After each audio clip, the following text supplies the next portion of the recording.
Bom, vamos iniciar então com a oração, preparar? Em nome do Pai, do Filho e do Espírito Santo. Amém. Vamos pedir a intercessão de Nossa Senhora para que possamos, de modo especial, aprender um conhecimento santo, na glória de Deus, buscando Deus sobre todas as coisas e compreendendo a relíquia grandiosa que o Senhor nos deixou. Ave Maria, cheia de graça, o Senhor é convosco. Bendita sois vós entre as mulheres, bendito é o fruto do vosso ventre, Jesus. Santa Maria, Mãe de Deus, rogai por nós, pecadores, agora e na hora de nossa morte. Amém.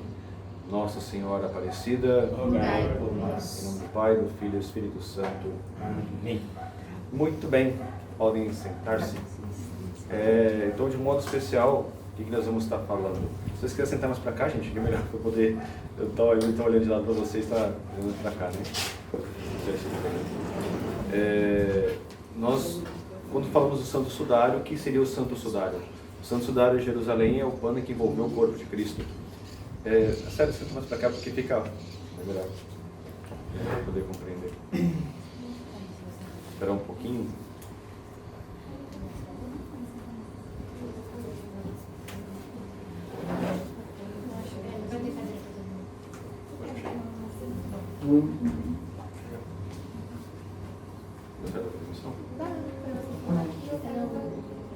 Bom, vamos iniciar então.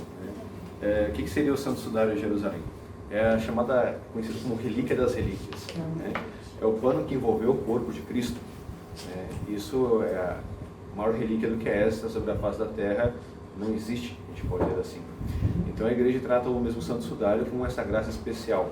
E é realmente muito importante para todos nós podermos compreender essa graça que o Senhor nos dá de termos o Santo Sudário no meio de nós.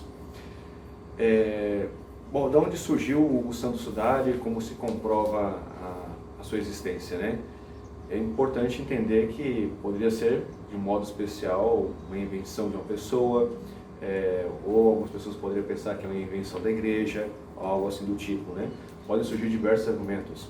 Porém, recordar que a igreja é sempre muito sábia, ela é uma mãe, e dentro da sua sabedoria, ela, quando nos demonstra algo, ou quer nos mostrar um caminho a ser seguido, ela reza muito antes, ela estuda muito antes, e ela se prepara muito antes. Então, o Santo Sudário, ele tem a sua primeira origem, bíblica, podemos dizer assim, é justamente fundamentado no Evangelho de Mateus, 27:59, e depois no Evangelho de João também, 19:38 ao 40. Primeiramente, no Evangelho de Mateus 27:59, relata que José de Arimateia, ele deu um pano, um lençol de linho puro para envolver o corpo de Cristo para a sepultura. Ali já se tem o início da origem e de quem procede propriamente, José de Arimateia. Depois, na ressurreição, quando Jesus ressuscita, o que acontece? O São Pedro e São João, quando eles chegam ao sepulcro, eles entram dentro do Santo Sepulcro, eles veem o linho posto ali, de modo especial, esse pano que envolveu o corpo de Cristo, deixado ao canto. Então já se relata, ou seja, dois relatos bíblicos da sua origem, e primeiramente que ele foi envolto no corpo de Cristo, depois da morte de Jesus, e além depois da morte de Jesus, depois que ele foi envolto no corpo de Cristo, da ressurreição de Jesus, aquele pano ficou ali também como testemunho, da ressurreição de Cristo. Era o mesmo pano que envolveu o corpo do Senhor. Bom, depois disso, meio que se desaparecem os relatos sobre o Santo Sudário. No ano 553 se tem uma pequena menção histórica em alguns lugares, e assim vai indo, até chegar propriamente no século XIV, onde vai se fazer, ou seja, muitos anos depois, muitos séculos depois, vem se fazer uma menção propriamente dita sobre o Santo Sudário referente a algum lugar. E ali se estava na França, se não me engano. Hoje o Santo Sudário ele está na cidade de Turim, no norte da Itália, e está em veneração, exposto para todos os fiéis, todas as pessoas do mundo inteiro. Só que antes de chegar no ponto da veneração, desse modo, é necessário compreender que o Santo Sudário ele é conhecido também como o quinto evangelho. Nós temos 4 evangelhos: Mateus, Marcos, Lucas e João. Desses 4 evangelhos, eles relatam a paixão de Jesus. Os evangelistas narram o que aconteceu com Jesus. Só que ali uma coisa é dizer assim, existe algo que foi nos dito, foi transmitido através da tradição oral.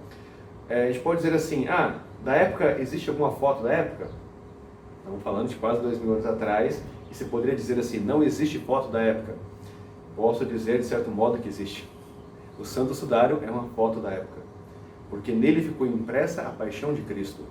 E aí nós vamos entender também um pouco que é um modo muito especial isso, porque o Santo Sudário ele foi estudado por cientistas da NASA, né?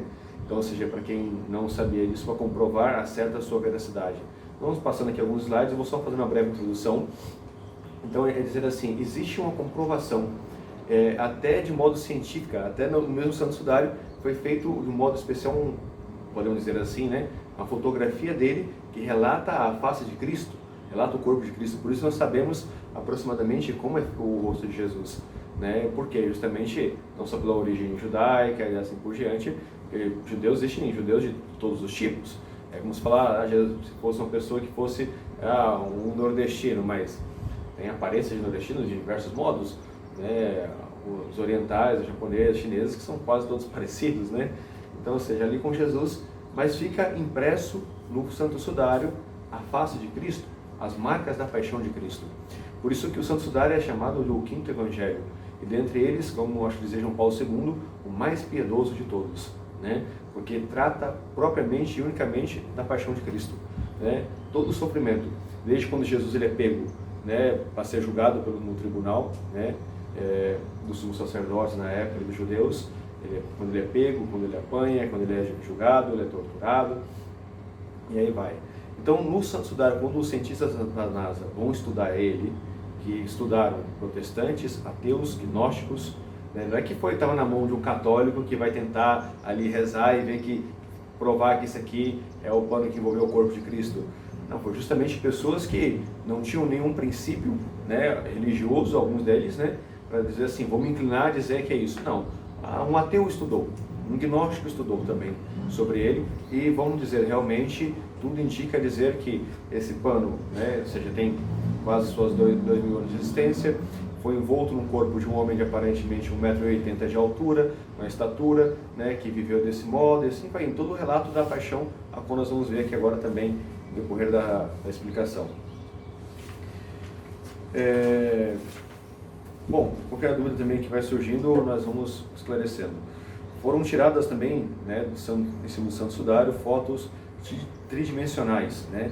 A imagem de um negativo do Santo Sudário, né, relata, através de um trabalho humano, né, que é confirmado pelo cientista norte-americano da NASA, Jackson Jumper, ao qual, através de um computador chamado VP8, usado para medir a geografia de Marte, né, eles tiraram uma escultura ou imagem tridimensional perfeita, né, dessas imagens que contém as informações que nós temos hoje para o Santo Sudário. Também o rosto de Cristo, de uma forma negativa, foi tirado do Santo Sudário, dessa imagem. O Santo Sudário, como nós dizemos, é a relíquia mais importante da história. E através dela nós vamos não só compreender a paixão de Cristo, senão que a mesma face de Nosso Senhor. Então agora o Jorge vai passando, né, algumas partes aqui e a gente vai explicando no decorrer. Essa foto negativa, né, é essa foto original, hein, ao olho nu do pano do Santo Sudário. Então, ou seja, tiraram a foto, cientistas com o mesmo computador, e vai se relatando, assim, vai criando formato. Não sei se não dá para ver, mas vai se tendo ideia da face de Jesus, né? Os olhos, o nariz. E através de tudo isso, eles vão fazer, ver quando o médico, vamos supor, do ML, o cientista, o perito, ele vai pegar, avaliar toda a cena, o contexto, ele sabe dizer como a pessoa morreu, do jeito que foi a facada, onde que foi, por que sangrou desse jeito. Eles vão, através do Santo Sudário, fazer toda essa análise e explicação da paixão de Cristo, não só da face, senão de todo o corpo de Jesus. Esse é o Santo Sudário como está exposto hoje, como nós podemos ver. Ele é um pano, total do comprimento dele é 4,41 m, né? Ele tem 1,13 m de largura, né? Uma espessura de 33 milímetros, né? Mais ou menos, e o total dele do peso do pano é aproximadamente 1 kg, né? Aqui, volta só um pouquinho, Jorge. Aqui você vê assim, proporcional, mas é frente e verso. O pano dobrado ele está aberto, né? Então, uma parte relata a face da frente, né, o peito de Jesus, outra parte as costas.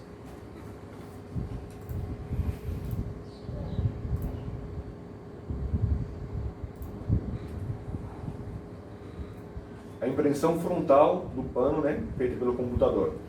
O Santo Sudário nos conta coisas que não sabíamos, né, e por isso alguns o chamam no Quinto Evangelho. A altura aproximada de Jesus, 1,80 m, é um corpo perfeito de um homem, né?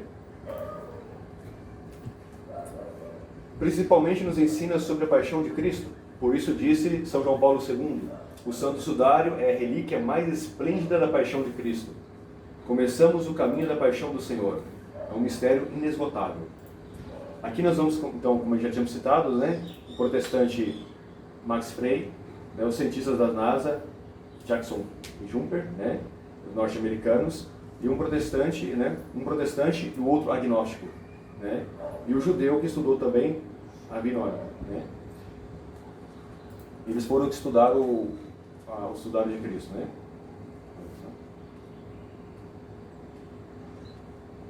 Então, os relatos da agonia de Jesus. No Santo Sudário, eles vão demonstrar também tudo o que passou no corpo de Cristo.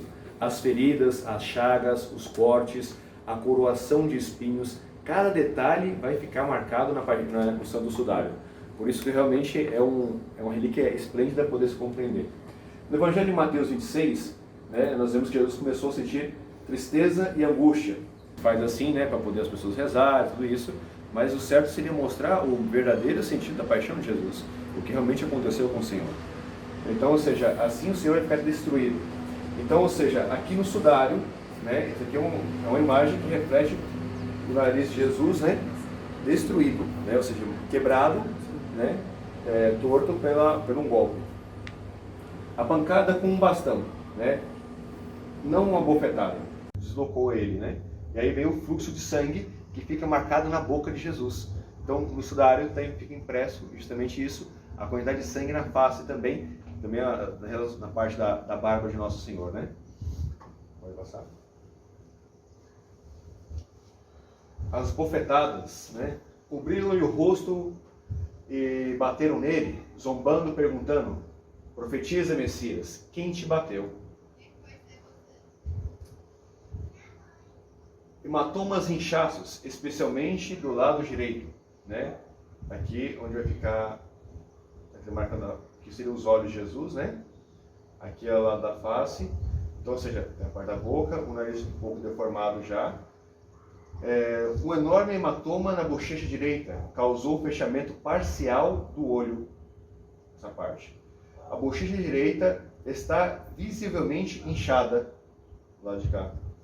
A região mandibular apresenta um notável edema, ou seja, os lábios estão rachados, né, de sede, né? Inchados também.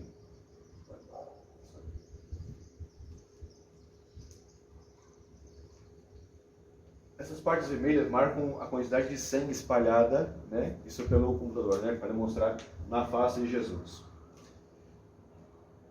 É sempre bom ressaltar que, ou seja, não é a invenção da Igreja Católica, né? A Igreja ela realmente foi uma mestre, uma mãe muito sábia, quando ela deixou, né, designou que esses cientistas, dentre eles, né, estudiosos aí norte-americanos, inclusive ateus, né, justamente tocassem no Sagrado Linho do Santo Sudário quando que ouviu Jesus, para estudar e falar o que tinha que ser falado, né? Por dizer, isso não é verdade, isso foi um pano que envolveu o corpo de uma mulher, ou não é assim, não é desse jeito, né? Então, ou seja, o incrível é que justamente bate com todos os relatos dos evangelhos da paixão de Jesus, né? Volta para trás. Volta atrás. Um outro?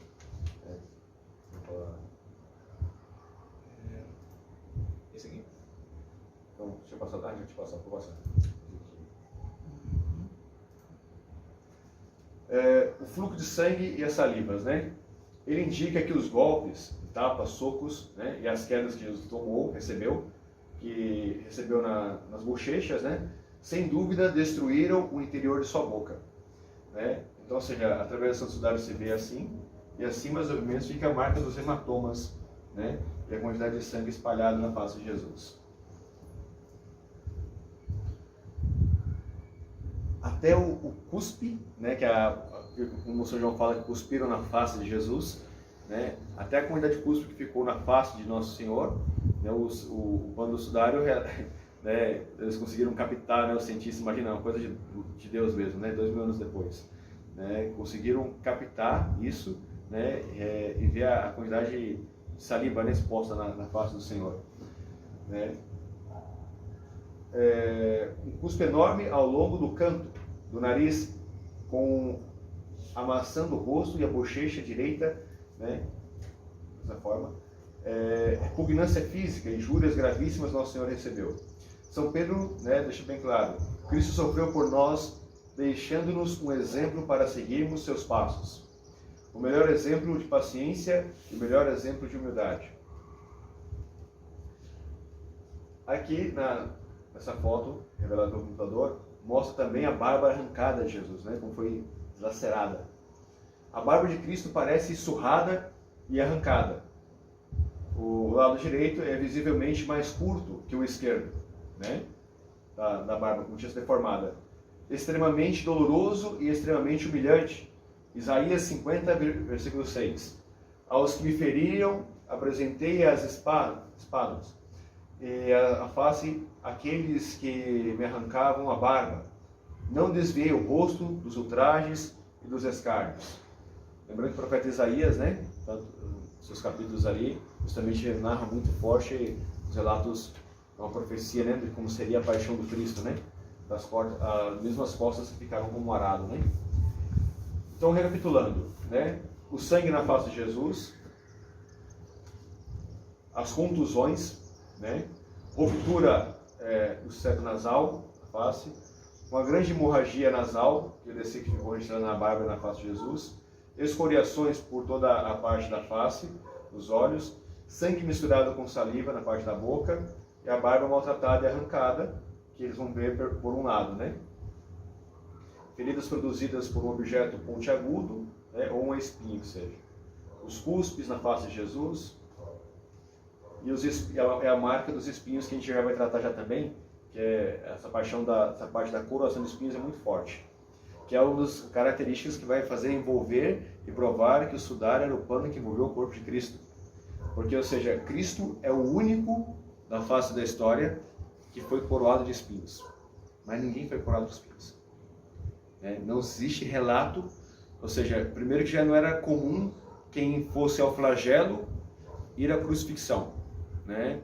Primeiro porque muitos morriam na mesma flagelação, né? Não aguentavam os açoites, os flagelos, né? Justamente era um castigo muito penoso, ou para justamente às vezes matar aqueles que ali estavam. Jesus, ele é flagelado, ele é açoitado, flagelado, e depois é coroado de espinhos e carrega a própria cruz. Então são vários detalhes que vão narrar a paixão de Cristo de um modo muito profundo, e que vão nos fazer ter certeza também que o sudário é o pano que envolveu o corpo de Cristo. Isso tudo fica marcado, registrado aonde? Ou seja, no mesmo sudário. A gente já tinha os relatos pelos evangelhos e a tradição, né? E no Santo Sudário fica de modo mais perfeito ainda. Eu tive a graça de, em Turino, na Itália, poder visitar o Santo Sudário. É realmente esplêndido, hein? Você chegar ali e falar, nossa, esse é o pano que envolveu o corpo de Cristo. É demais. São João 19:1. Pilatos mandou então flagelar Jesus. Agora nós vamos começar a entender o sentido da paixão. A verdade tá boa, cada luz? Tá. Alguns detalhes que a gente tem que ter em conta da paixão de Cristo que chama a atenção. Não sei se acendeu, se dá para ver aqui. Puxa, dando para ver. Tá bom. Aqui tá bom. Aqui no Instagram tá bom. Dá até para ler. Então, ou seja, alguns detalhes referentes à paixão de Jesus, né? Coisas que às vezes passam despercebidas quando se fala assim, Jesus foi flagelado. Os torturadores, os carrascos, eles eram especialistas nisso, em torturar, por diversos modos, até porque se eles não soubessem torturar, aquele que sofria a punição poderia até morrer ali, né, de modo especial. Então, eram sempre dois verdugos, dois soldados. Os flageladores, soldados de Pilatos, provavelmente eram sírios ou samaritanos. Haviam dois carrascos flagelantes, um de cada lado, né, e a cerca de 1 metro de distância daquele que era flagelado. Os carrascos provinham, né, do Gymnasium Flagri. o professor de latim, Gymnasium Flagri, né? Ginásio de chicotes, né? A escola de flagelação. Marcas deixadas pelo flagelo: taxilato, dilacerante, com pontas de chumbos ou de ossos de animais. O que ele fazia? Abria a pele, rasgava e saía sangue. Então, esse aqui é a foto do sudário, né? Justamente vai mostrar, dizer assim, nas costas, diversas partes do corpo de Jesus, porque Jesus foi açoitado, flagelado de cima embaixo, todo o corpo, né? Então, não teve uma parte do corpo de Jesus. Assim essa aqui era a parte esqueci o nome, né? Eram como os pequenos halteres de 3 centímetros no total, né? Que vão bater, rasgar, açoitar. Vai passar? Eles eram 6, como se viu ali, ou seja, eram 3 pontas na corda, né? Uma corda com 3 pontas, né? E cada um deles, né, tinha pelo menos 2 cortes na ponta. Então, ou seja, em cada golpe, não é que era um golpe só. Então, ou seja, imaginar que tinham 3, com 6 no caso, 2 em cada um, né? 2 cortes davam cada um. Então, cada golpe eram 6 cortes ao mesmo tempo, 6 flagelos, né? Assim ficava, essa aqui é a cicatriz, né, de um escravo, na foto, simbolizada de um escravo das costas, né, das suas consequências do seu açoite. Aqui o Santo Sudário, né? Assim ficou as costas de Cristo. Essa seria uma das imagens do Cristo, feito em imagem, no caso, né, de Jesus talvez ali, mais esplêndida, que vai poder relatar a paixão de Cristo, como a gente estava falando. Então a imagem dorsal, né, é uma constelação cheia de sinais de flagelação. 2 esferas pontiagudas. Cada flagelo, taxilato, tinha 3 tiras, como já falamos, né? Portanto, cada chicote deixava 6 marcas, ou 6 cortes, 6 rasgos, né? Este flagelo usado por Jesus era conhecido como escórpion. Assim ficou as costas de Cristo. Então, aquele que era flagelado, né? Ele era amarrado numa coluna de aproximadamente ali, né? Acho 1 metro. Ele tinha que ficar curvado para justamente aqueles que açoitavam pegar toda a sua face, suas costas, né? A espada, as costas dele. Era desnudo. O sudário vai mostrar isso também. A gente sempre coloca Cristo na cruz, né? Com um pano em volta da cintura. Questão de, né, mesmo pudor, reverência com o Senhor. Mas aquele que era flagelado, ele era flagelado desnudo, ou seja, sem nada, né? E no Santo Sudário se vê isso, as marcas também, né, nos glúteos, nas pernas de Jesus. Então, ou seja, o flagelo não é uma coisa bonitinha como se imagina, alguns pensam, né? Cristo foi flagelado sem roupas. A dor física soma-se à dor moral e espiritual. Uma grande humilhação publicamente ficar sem roupas. Tão maltratado e tão envergonhado, de cabeça baixa, olhos baixos, rosto vermelho de vergonha. Santo Afonso dizia que para expiar nossos pecados, e sobretudo os pecados de impureza, Jesus Cristo se permitiu a grande humilhação e vergonha de ser despido em público e ter todo o seu corpo santíssimo destruído. Imagem frontal e dorsal de Cristo. Cristo foi flagelado com método e precisão em todo o seu corpo, né? Aqui é o lado frontal, aqui é o lado das costas, né? A parte de trás. Então ele mostrou o rosto, o peito, o ventre e as pernas. As panturrilhas, como ficaram açoitadas, também marcadas em cada detalhe dos flagelos, a partezinha branca, os glúteos e as costas de Nosso Senhor, né? Pode passar? Então, partes que mais foram espancadas em Cristo. As costas, desse modo seria, tirando do sudário, né? Região pélvica, né? Ou seja, você pode olhar os detalhes, né? Seria então a foto do sudário, tridimensional como ficou, foto negativa, aqui representando, né? E aqui feito uma imagem em gesso. Então, ou seja, parte espancada com maior intensidade, ferocidade e sadismo, nessas regiões, Jesus. Aí você vê representado, né, como seria os golpes, como ficou parte das regiões do corpo de Nosso Senhor. As pernas e panturrilhas, né, como elas ficaram marcadas, completamente destruídas. As costas, né, Número de açoites entre 100 e 120. Marcas de ferida, um total de 600.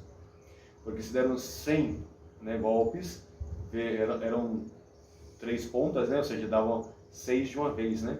Então 100 vezes 6 dá 600. Uma marca de 600 feridas no corpo de Jesus. Há partes onde não haviam marcas também no corpo do nosso Senhor. A flagelação, a tortura durava aproximadamente 45 minutos. Salmo 38, versículo 7. Inteiramente inflamados os meus rins, não há parte sã em minha carne. Eu estou abatido, extremamente recurvado. Ele foi banhado de sangue e foi feito uma única ferida, só, de pé à cabeça. Da cabeça aos pés. Então, ou seja, como seria aí a parte do flagelo, né? Não foi chicoteado de acordo ao método judaico, que era 39 golpes e apenas com cintas. Jesus foi açoitado de acordo com o método romano, ou seja, sem limite de golpes, em todo o seu corpo, e com o flagelo taxilato, chamado de escórpio. Muitos morriam ali, né? Morreram ali, ou ficavam aleijados por toda a vida, ou deficientes, né? São Bernardo dizia: aqui está meu Senhor, dilacerado, por nossas iniquidades, né? Deixaram ele assim. Ó bom Jesus, nós pecamos e tu pagastes. O amor de Cristo de São Paulo, né, me amou e se entregou por mim. Sínteses depois da flagelação. Jesus, que poucas horas antes da flagelação gozava de excelente saúde, agora estava fisicamente devastado, peles, músculos, órgãos vitais. Hesita cair e não tem forças para carregar a sua cruz sozinho.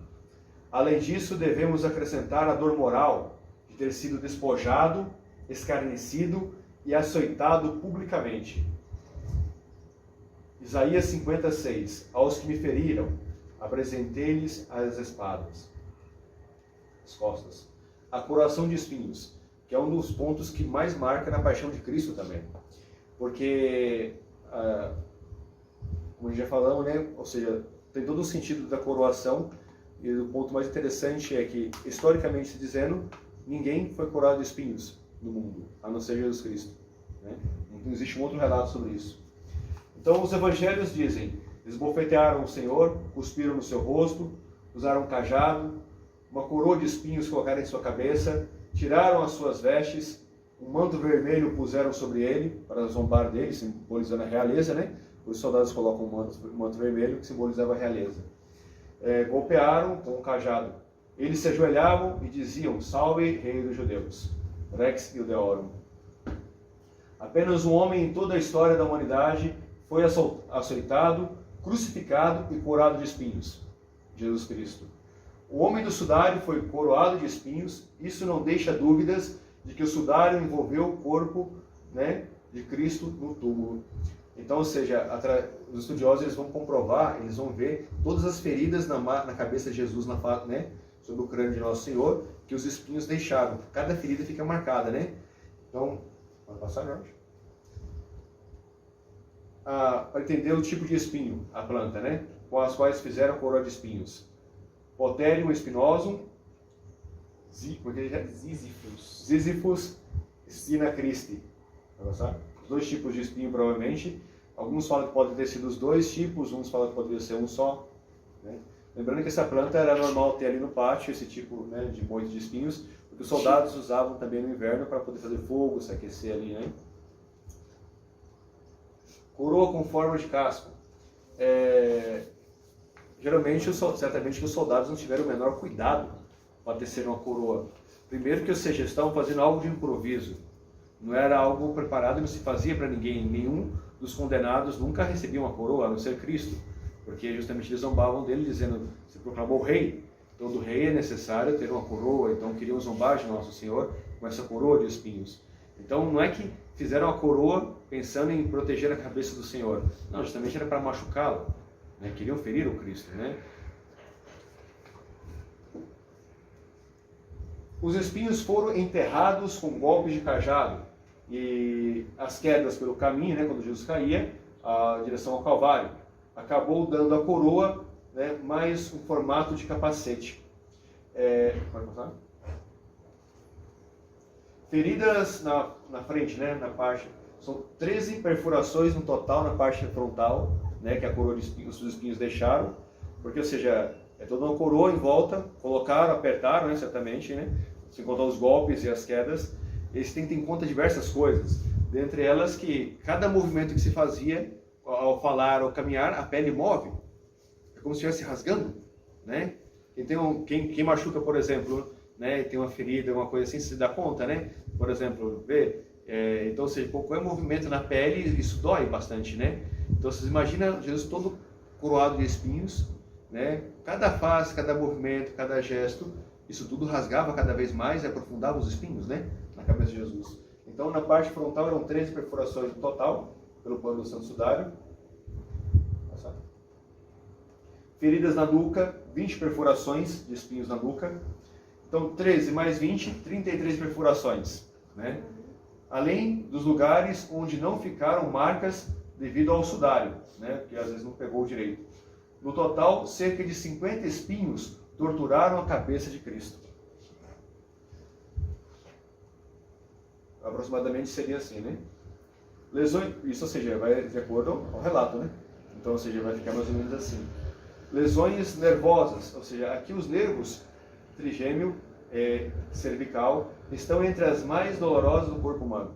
A médica aí, ó. A doutora. Devemos considerar que as têmporas e a testa são os locais da pele onde se tem mais sensibilidade dolorosa e primorosa. Além disso, algumas feridas eram muito profundas, atingindo os próprios ossos do crânio. Uma grande hemorragia de sangue Nosso Senhor sofreu, certamente. Passar.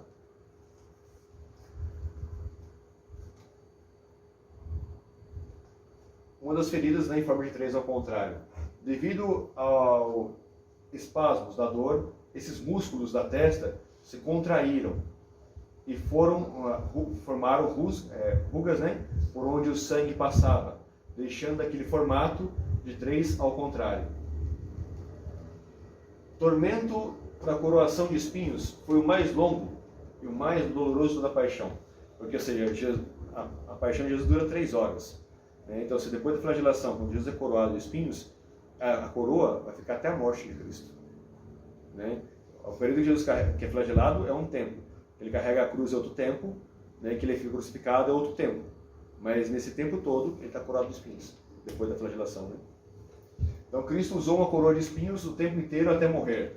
Cada vez que tocava a sua cabeça, os espinhos se movimentavam, né? Os empurrões que tomava, e assim por diante, e se renovava a sua dor. Tudo que Jesus sofreu, ele sofreu em silêncio e sem arrependimento. Era o silêncio da dignidade. Além da mansidão e humildade do Salvador, também devemos considerar sua magnanimidade, a grandeza de seu amor, sua constância, coragem e bravura. Chesterton dizia: Nosso Senhor é verdadeiro Deus e verdadeiro homem. Bem Deus, né? Verdadeiro Deus e verdadeiro homem. Bem Deus está errado. Isso não é assim? Bien, estava lá. Bem, pode ser. Deus que é bem, um homem que é bem. A frase de cima: verdadeiro Deus e verdadeiro homem. Um homem de verdade e um Deus de verdade. Uhum. Jesus sabia e não recuou, disse Nosso Senhor em São Marcos 10:32. Eis que subimos a Jerusalém e o Filho do Homem será entregue aos príncipes dos sacerdotes, aos escribas, e irão condená-lo à morte e será entregue aos gentios. Escarnecerão dele, cuspirão nele e irão açoitá-lo e hão de matá-lo. Nosso Senhor já tinha avisado os apóstolos, né, o que fariam dele. Santo Agostinho dizia: nossos pecados e principalmente os nossos maus pensamentos foram os espinhos cruéis e verdadeiros de Cristo. Então, quando Cristo sofria na região frontal da cabeça, né, o Senhor estava nos redimindo e pagando cada pecado nosso. Então, seja, tudo o que nós fizemos, os olhares, os pensamentos, Nosso Senhor padeceu tudo. Todo tipo de pecado, Nosso Senhor já tinha sofrido. Então, se você imaginar essa frase de Santo Agostinho, justamente é até interessante. Né? Cada mau pensamento ou cada mau olhar, Nosso Senhor pagava na sua coração de espinhos. Recordava e via cada ato maldoso nosso, né? O et homo, que significa eis o homem, era o plano de Pilatos. Primeiramente, foi um fracasso por não ter feito o que tinha que fazer, libertar a Jesus porque era inocente. Ele mesmo, Pilatos, reconheceu isso 3 vezes. Não encontro nele culpa alguma. Depois vai querer lavar as mãos, para poder se justificar, mas ou seja, já estava condenando a Jesus, que era covarde. Isso também nos mostra que quando não cumprimos a verdade, não fazemos o que temos que fazer, somos igual Pilatos, somos covardes também. Então, ou seja, imagina que Pilatos, ao apresentar Jesus mais ou menos assim, como a gente vê no filme da Paixão, certamente ele pensou, vão se comover, mas não adianta. Uma pessoa de coração endurecido não se comove, mesmo com a verdade diante dela. Sabe, isso é muito real. Por isso que, por mais que se apresente uma pessoa, um grande pecador que está obstinado no pecado, a verdade, a condenação, a salvação, a pessoa não aceita no mundo de vida, é porque realmente está endurecido o coração. Então não importa o que ela vê, se imaginar assim, ver Jesus desse modo, destroçado, desse jeito, ainda gritar, crucificam. Entende? Ou seja, como não basta. Jesus carrega a sua cruz. Ibis ad crucem, irás para a cruz, patíbulo, continha aproximadamente 40 quilos. O madeiro vertical, estipes, que era de 3 metros, 3 metros e 90 de largura, aproximadamente 100 quilos. Estava colocado no lugar do suplício, no Monte Calvário. Pelo Santo Sudário, sabemos que o patíbulo estava amarrado nas costas, Estas parecem muito danificadas. Essa aqui é a imagem do Santo Sudário. Então, ou seja, na impressão das costas que tinha, ficou desse jeito, meio entorpecido também, Jesus carrega a cruz. O patíbulo era amarrado com uma corda nas costas e, por sua vez, no tornozelo esquerdo, uma corda, Prendiam o equilíbrio e não conseguiam escapar.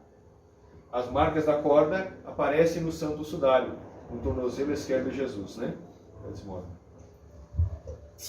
O plano de Jerusalém, como era, Do Getsemane, todo o percurso que se faz, até o Gólgota, Calvário, lugar da crucifixão. Era percorrido aproximadamente a distância de 600 metros somente, mas que não é só, para toda a situação que se viveu, é um pleno tormento, uma dorzinha de cabeça já não se levanta, um espirro que se dá já se passa mal. Imagina toda essa situação,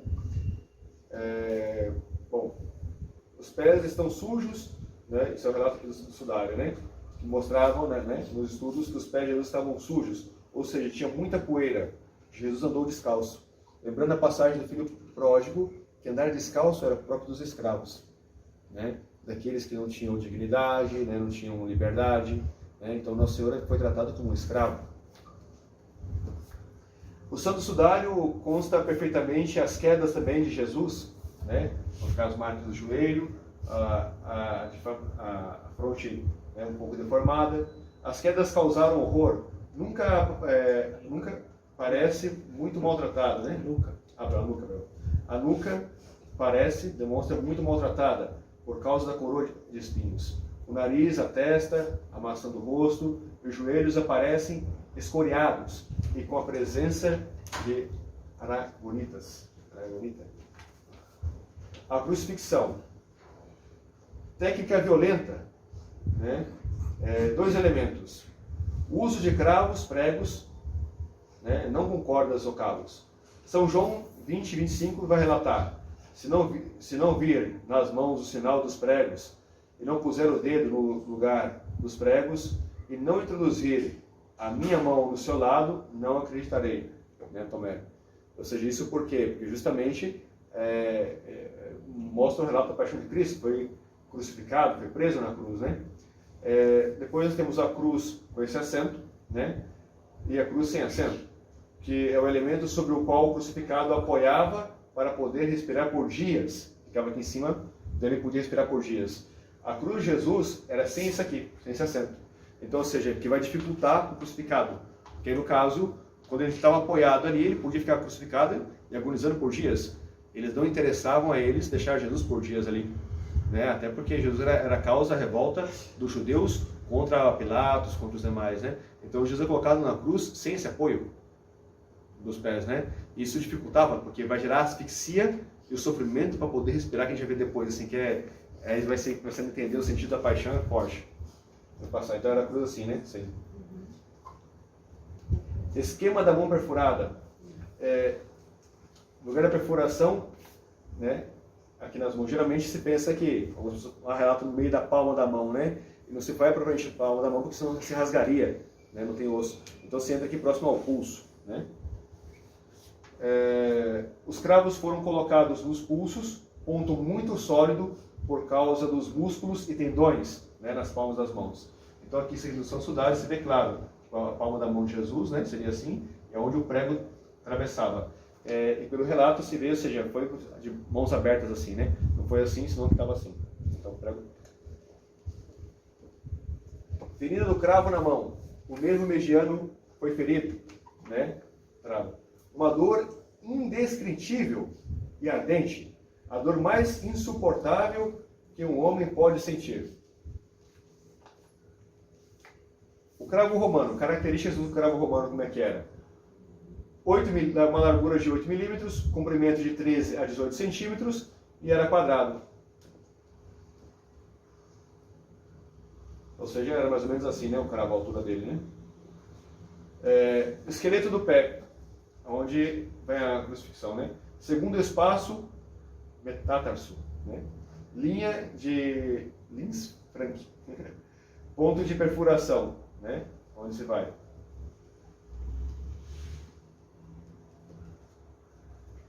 É por isso que se coloca aqui um prego era um prego único para os dois pés. Começou uma longa agonia, uma luta terrível para não se sufocar. Por quê? E aí fica claro isso até porque as palavras de Jesus na cruz vão ser sempre breves. As 7 palavras de Jesus disse na cruz são todas breves. Ou seja, vai mostrar cansaço, fadiga, sofrimento, falta de ar. E a pessoa, quando não tem ar, não consegue respirar, não consegue falar direito, né? Então, ou seja, primeira, Pai, perdoa-lhes porque não sabem o que fazem.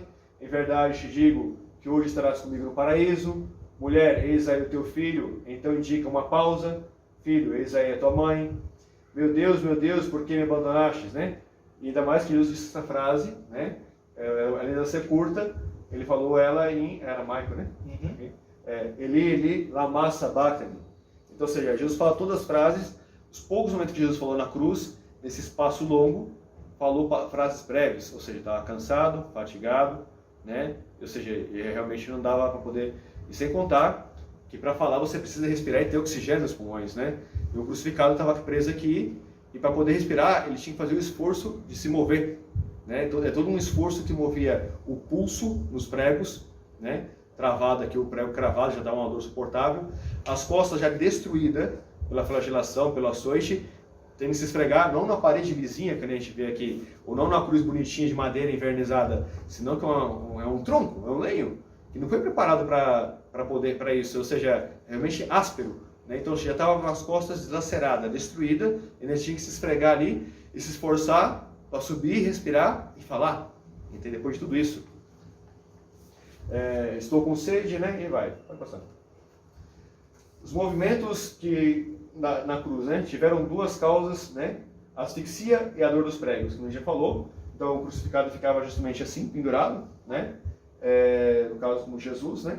Então, ou seja, como seria aqui a crucifixão, onde seria propriamente. Cada movimento, mãos e pés, tinha que girar em torno, né, dos 3 pregos, causando uma dor incruciante, né? Ou seja, uma dor máxima. Porque se imagina que, ou seja, eram os 3 pregos movimentando no corpo, nos 2 pulsos e no pé ao mesmo tempo. Porque quando Jesus tinha que se apoiar, erguer a cabeça, se apoiar, né, levantar, era a coisa, começar a analisar assim, os detalhes, muito torturante.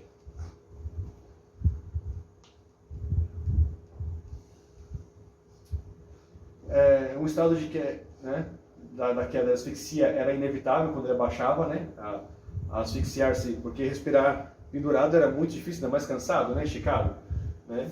Então produzia a dor e a elevação, como já falou. Cada mão teve que girar no cravo, né, do carpo, do osso, né, do trapézio também, destruindo o nervo mediano. A maior parte das 3 horas da agonia de Cristo estava em estado de elevação, né?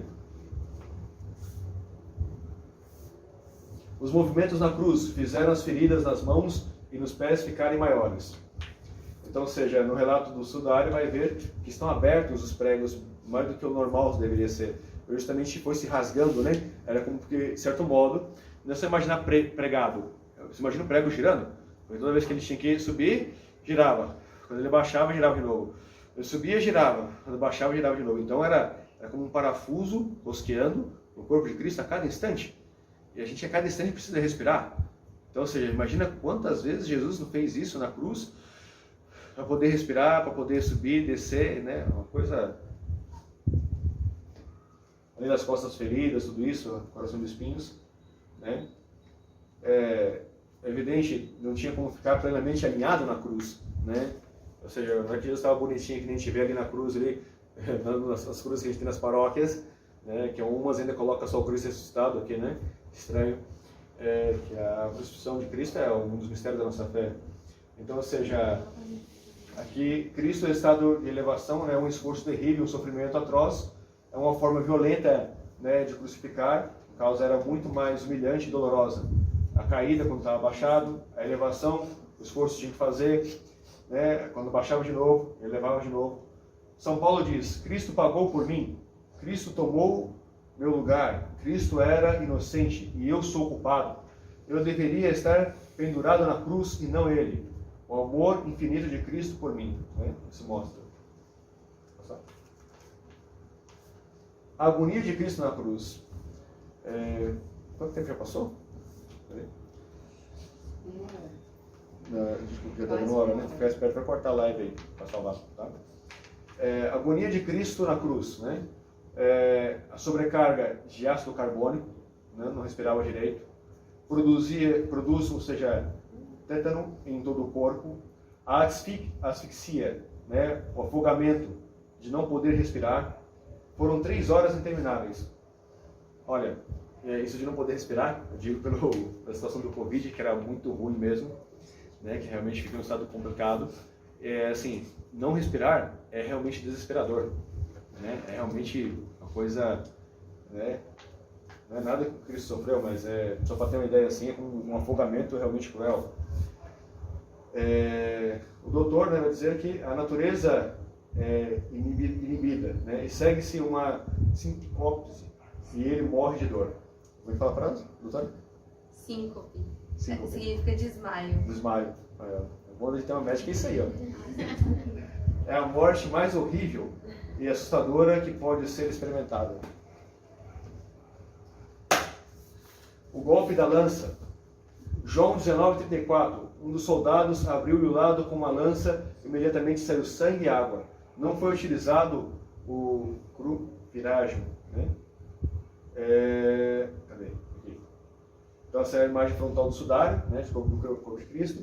Aqui se ver a ferida que ficou aberta, né? A ferida do lado de forma elíptica, né? Essa medida mais ou menos da ponta da lança, que vai entrar. Aqui seria mais ou menos, né? Essa imagem que ficou do corpo de Cristo, não ficou. Né? Até a cruz, essa cruz aqui que eles vão usar, é uma cruz justamente judiada para demonstrar assim, como foi a cruz de Cristo. Né? Você imagina todas as costas deslaceradas e esfregando uma madeira desse jeito. Né? Aqui só para ter ideia de como ficou o buraco do lado aberto de Jesus. Né? Crurifrágio era quando eles usavam de quebrar as pernas. Quebrar as pernas. Isso foi a lança. Foi a lança. Jesus já tinha morrido. Né? Isso de não quebrar nenhum osso de Jesus faz parte da profecia de Isaías também, né? Que não se rompeu nenhum dos meus ossos. Né? O esquema que a lança percorreu, o caminho, né, entre as costelas, provavelmente entre a quinta e a sexta costela, até chegar ao coração. A lança entrou a uma média de uns 10 centímetros aproximadamente. Tá? Reflexão científica. Eu nunca poderia ter acreditado, ou o doutor vai dizer, né? Ou mesmo imaginado, que a crucifixão foi tão atroz, seria cruel, como o sudário nos faz entender com a sua linguagem, muda, mas eloquente. A crucifixão excede em crueldade a tudo que podemos imaginar. Fala do doutor que estudou. A paixão de Cristo em nossas vidas. A paixão de Cristo se renova em cada Santa Missa. São Pio de Pietrelcina vai dizer que ele revivia toda a paixão e seus estigmas, suas chagas, sangravam profusamente durante a Santa Missa. E ele dizia: não estou de pé eu pendurado. Não estou de pé, estou pendurado, né? Ou seja, crucificado, né? O Padre Uella vai dizer que justamente o sacerdote ele é sustentado, né? Ele está colgado, pendurado na hóstia que leva. Não somos nós que sustentamos a hóstia que erguemos, mas é ela que nos sustenta, né? Jesus, né, nas palavras da consagração, no ato do sacrifício, é um corpo entregue, se meu corpo entregue por vós, meu sangue derramado por vós. As palavras da Santa Missa fazem referência justamente a um ato sacrificial, né? Jesus quer que tenhamos em mente, ou seja, que o meditemos, ajoelhemos e contemplemos para ver a sua paixão. Como ensina Santa Gema Galgani, Jesus crucificado me disse, dizia ela: olha, filha, olha e aprende a amar. E ele me mostrou suas 5 feridas abertas. Olhe para esta cruz, estes espinhos, estes pregos, esta palidez, essas lágrimas, essas feridas e este sangue. Tudo é obra de amor e de um amor infinito. Vê o quanto eu te amo, te amei? Você realmente quer me amar? Aprenda a sofrer primeiro. O sofrimento ensina a amar. Jesus, a Santa Gema Galgani. A Virgem das Dores. Quem pode descrever as dores, né, da Virgem, se não podemos descrever as dores do Filho? Quantas lágrimas a Virgem Maria deve ter derramado? Também fez sofrer a Virgem, porque com os meus pecados fiz sofrer Jesus e, portanto, também sua mãe, a Virgem Maria. Que a Virgem Maria nos conceda a graça de levar sempre em nossos corações a paixão de Cristo, né? Então, ou seja, o Santo Sudário, né, de modo básico, resumindo assim, tem outros aspectos da paixão de Cristo através do Santo Sudário que a gente pode ver mais para frente, numa outra formação, mas você vai compreender melhor todo o sentido do sofrimento. E aí fica aquela pergunta, né? Do que Jesus morreu? Vocês se perguntaram. Porque toda morte tem uma causa. Qual foi a causa da morte de Cristo? Né? Foi a asfixia? Foi a perca, aí, doutora? Foi a perca de sangue? Foi a dor, o sofrimento, a angústia? Essa pergunta é única. Por quê? Hein, Giovanni? A gente fala da morte de Cristo na cruz, mas qual é o sentido da morte? Ou seja, quando Jesus morreu, uns morrem de infarto, né? E aí vai, cada um tem a causa. Vamos lá, Rafa. Qual é a causa da morte de Jesus? Os nossos pecados. Mas do que Jesus morreu na cruz?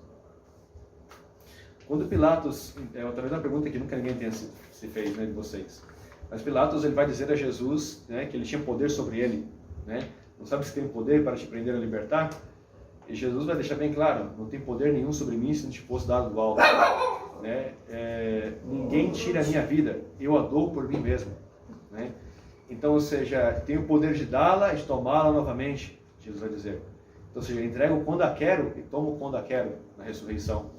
Então, ou seja, quando tudo estava consumado, as palavras de Cristo na cruz: Pai, tudo está consumado, em tuas mãos eu entrego o meu espírito. Expirou, entregou o espírito ao Pai. Então, ou seja, a gente pode dizer assim que Jesus morre no ato da liberdade, do amor, ele decide. Ninguém, o mundo, o demônio, nada tem poder sobre Deus, sobre as coisas de Deus. As palavras de Cristo para Pilatos é muito forte. Ninguém tem poder, né? Você não tem poder nenhum sobre mim. Tudo que faz é porque foi permitido pelo Pai, é dado do alto. Né? Eu tenho o poder de dar a minha vida e tomá-la novamente. Então, ou seja, qual é a causa da morte de Cristo? Além de ser os nossos pecados, nossa redenção, tudo isso, né? Todo esse sentido, entre esse ato de amor de Nosso Senhor. Né? Um amor grandioso. Né? Porque Nosso Senhor vai deixar bem claro aos apóstolos que não existe prova de amor maior do que dar a vida. Então, ou seja, a morte de Cristo, quando o Senhor entrega a vida, é a maior prova de amor que poderia ter sido dada à humanidade ou a cada um de nós. Então, ninguém, nem nada neste mundo nos amou igual a Jesus Cristo. Amém? E se vocês tiverem alguma dúvida, vocês podem perguntar também. Alguém tem dúvida? Essa é a primeira formação, que a gente pode fazer outras depois também. Tá interessante, a gente queria gravar porque dá para fazer uma série de formações assim depois e melhorando também, né? Mas é realmente uma graça muito especial poder meditar o Santo Sudário. E é como realmente a gente disse no começo, é a mãe de todas as relíquias. É a mãe de todas as relíquias. Pode ser, se alguém te disser, eu te dou a camisa de um santo, alguma coisa assim do tipo, você vai ficar, nossa, feliz. Mas o que é comparado isso com a relíquia do pano que José de Arimateia deu, esse linho puro que tinha que ser puro para ver o corpo de Cristo, porque Cristo era puro, né? O ninho puro até nesse sentido, foi colocado no sepulcro jamais usado, né? Algo virgem, veio por uma virgem e volta por algo virgem também. Você tem todo o sentido na pureza das coisas que se relacionam com Deus, que às vezes passa despercebido para algumas pessoas, né? Então, ou seja, é algo realmente grandioso, né? Toda a paixão de Cristo. A gente falou muito rápido aqui, até por questão do tempo e assim por diante, né? Mas para se ter conta, mais de 600 feridas espalhadas pelo corpo de Cristo, né? Aquela parte frontal, 13 perfurações da coroa de espinhos, mais de 20 na parte da nuca, o total da cabeça, né? Mais de 50 espinhos perfurando todo o crânio de Cristo. Sabe o que é isso? Imagina uma coroa com 50 espinhos cravados em você, toda vez que você levantar a cabeça na cruz, que andava, que mexia, que movia, que apanhava, o cajado que batia, a face deformada. Imagina tudo, cada detalhe assim, é muito profundo. Dá para fazer uma formação só com o coração de espinhos. E a coração de espinhos é o ponto que mais chama a atenção, né, do Santo Sudário, também para poder comprovar a paixão de Cristo, porque vários foram flagelados, perfeito, crucificado, tá bem, mas coroado de espinhos, só Jesus. Na história da humanidade, só o meu Senhor foi coroado por mim, né? Cada um tem que pensar assim. E eu coroo com espinhos toda vez que peco, né? Cada um tem que pensar também. Então, que Nossa Senhora das Dores interceda por cada um de nós, nos dê a graça de aprendermos a amar a Cristo sobre todas as coisas e vencer, né, cada sofrimento. E terminar como Santo Inácio de Loyola terminava e dizia sempre, né, refletia: o que eu fiz por Cristo, o que eu faço por Cristo e o que eu farei por Cristo. Louvado seja nosso Senhor Jesus Cristo. Para sempre seja louvado. Vamos receber a bênção. O Senhor esteja convosco. Ele está no meio de nós. Pela intercessão de Nossa Senhora das Dores, abençoe-vos o Deus Todo-Poderoso, Pai, Filho e Espírito Santo. Amém. A alegria do Senhor seja a vossa força e de paz o Senhor vos acompanhe. Graças a Deus.